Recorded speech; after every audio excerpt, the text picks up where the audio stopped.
Hi, Marisol. I'm so grateful for having you here and talking to you about it, talking about your health journey and sharing that with the community. And the reason why I reached out to you, is because you are just the quintessential kind of a client, a person who is in my community who has done a lot of really healthy things in the past and yet having issues with health and not being 100% perfect. And it's frustrating. And I know that. And I know a lot of the listeners go like, yeah, I'm the girl who's off gluten and dairy, and I've been doing grease smoothies, and things still aren't happening. Whether it's because the weight that won't go away, or because we still have skin problems or depression issues, etc. And the list goes on. So I wanted to talk to you about this today because that was exactly your journey. Could you take us back a little bit on all the great things you have done before we started working together, and what was working and what wasn't working? Sure, sure. So, I've been trying to lose weight for about 8 years. I had two kids. I was definitely holding on to the pregnancy weight. I had a death in the family. I lost my mom when my first child was born, so there was so much emotional devastation around that. And, the typical diets, where you're counting calories or counting points, I would lose the weight and I would gain it right back, or I would gain more than I had, lost. So it was really overwhelming. And I just got to a point where I said, you know what? I need to just really deal with the emotional side of this. And I ended up finding a program that addressed exactly that, that talked about the emotional reasons why we hold on to weight. So when I did that work, and then I started to apply the nutritional aspect of it, which was a philosophy of no deprivation, it was more about adding things to your diet, then the weight really started coming off. And I believe it's because I did the emotional work, and then I was feeding my body what it was asking for, and what it needed, because I was nutritionally starving on some levels as well, with regards to healthy fats, for example. So I started all that journey. The weight was definitely coming off, but I was still flaring. I have rosacea. I had rosacea, and once in a while it still speaks up to me, and I realize, oh, I ate something that maybe my body can't process. But I have Hashimoto's, and I have these autoimmune things, and so my face was still flaring, and I was like, why? I'm eating the cleanest I've ever eaten. I've lost all this weight. I think when we started working together, I'd already lost 45 pounds of the 70 that I wanted to lose. So things were working, but I just didn't understand, why am I still uncomfortable with some of these, other symptoms? And you also had a lot of allergies, right? Yes, I had a lot of allergies, which were starting to take care of themselves. But when we started, I had just come back from Peru, and I had some digestive distress from having eaten things over there that didn't sit well with me. And I realized that the little bit of progress I'd made on my allergies through eating well completely were coming back, when I was having this digestive distress. So it made so much sense to me. I'm like, when you're taught that 70% of your immune system lives in your small intestine, and then you eat something and you're not well stomach-wise, and all these other things start happening that your immune system can't handle, it just all sort of starts clicking and makes sense. So, I was definitely in that place of, I'm doing so many things right, but I'm having these other things that are still not feeling good. Yeah. So what is it? Like, help me get to the bottom of it, you know? And that's the work that we started to do. So tell us a little bit more about that, about the seemingly healthy foods that turn out not to be so healthy for you. Right. So I knew most of my life that I had a citrus intolerance. My rosacea would flare whenever I'd had citrus. Eventually that also developed into chocolate flaring my rosacea. And those were the two things I had been clear on.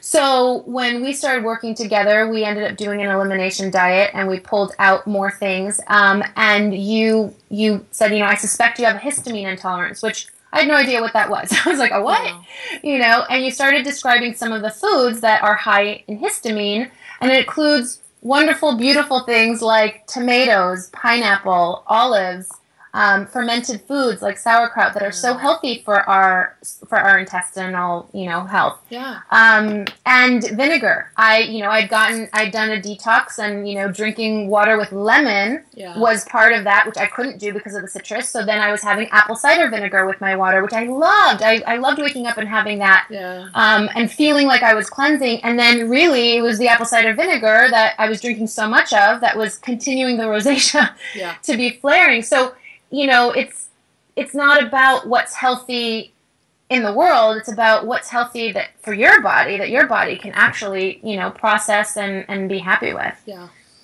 What would you tell your friends about the biggest things you've learned from this program?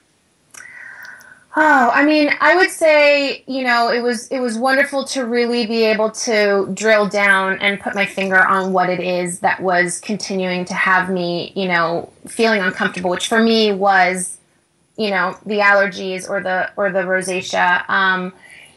But more than that, I think it is getting to a place where I wasn't in a relationship with my body where I felt annoyed at it, you know, where I was angry, like, why are you doing this? Why is this happening? It was really a turning point for me in this whole journey to say, you know what, I can partner with my body and I can listen to it, and what it's doing that is on the surface annoying and irritating to me is actually giving me really important information to know what it is that it can't handle right now. And the right now is important because I think it's overwhelming at the beginning to feel like, oh my gosh, am I going to have to give something up that I really like, you know, for the rest of my life? And, you know, the answer is I'm still on this journey, you know, because I still don't have high histamine foods in my diet. But once in a while I'll play around with it, and I'm realizing that my threshold is changing. Yes. So, you know, as you have taught me, it's not necessarily forever. Maybe someday I'll have I'll have some lemon, or I'll have things that I used to enjoy, like, you know, the apple cider vinegar. But it's knowing that for now my body can't do that. It doesn't process it well. Yeah, and just, you know, I want to add this on that for the benefit of the audience, for people who are not familiar with histamine intolerance, is the liver. There are detoxification pathways in the liver that neutralize histamine, right? And if your liver is overtaxed or sluggish in general, which for most people it is, and I remember in your health history, I mean, there were stuff in the past that you were hospitalized even with a benign liver tumor, right, at one point. Yeah. So there's stuff going on in your liver, and by focusing so much work, which you have done, so much of really, really committed and targeted work on your liver function, that's why you see those the histamine intolerance improving. And I know your histamine results have also come back. They're much lower. Yes. They were there before, right? Yeah. But, you know, it really makes me happy to hear, like, you don't have those seasonal allergies anymore. Because I remember you said you used to walk around with all sorts of sprays and pills. And, oh my gosh. Yeah, and that kept getting worse. You know, I started out taking a Claritin many years ago, and that was fine. And then it just got worse and worse and worse. Everyone's like, oh, the pollen's getting worse. Well, what was also getting worse was my digestive health. Yeah. So I ended up having to take up to 5 different medications just to be able to go outside and maybe be comfortable. Like, it wasn't even fully doing the job. Wow. And so when I went on this journey to clean up what I was eating, I also said, you know, I don't want to be taking all these medications. And it's amazing now, you know, now I'll go through the season and I won't have any sort of reactions. And, you know, another really amazing thing is I used to be very allergic to cats, and it was immediate. Eyes itching, welling up, sinuses, everything. Yeah. And I went to a friend's house who, unbeknownst to me, had bought 3 cats. And I went in and I said, oh my goodness, you know, what am I going to do? I don't have anything on me to help with this. And I didn't have a single reaction. I was there for 5 hours, hanging out with the cats, happy as can be, not uncomfortable at all. And so it's really life-changing. You know, for me, this journey moved quickly from the weight to healing and my health, and, you know, to be able to be comfortable during the spring, and to be able to not have flare-ups and feel confused by it. Yeah. One of the things that you talked about before was the weight issue, right? And even though you don't even mention that right now anymore about wanting to lose weight, you lost over 40 pounds when we started working together. Yeah. And then when I got my, you know, when I look at the health history, you said you want to lose another 28 pounds. So where are you now with it?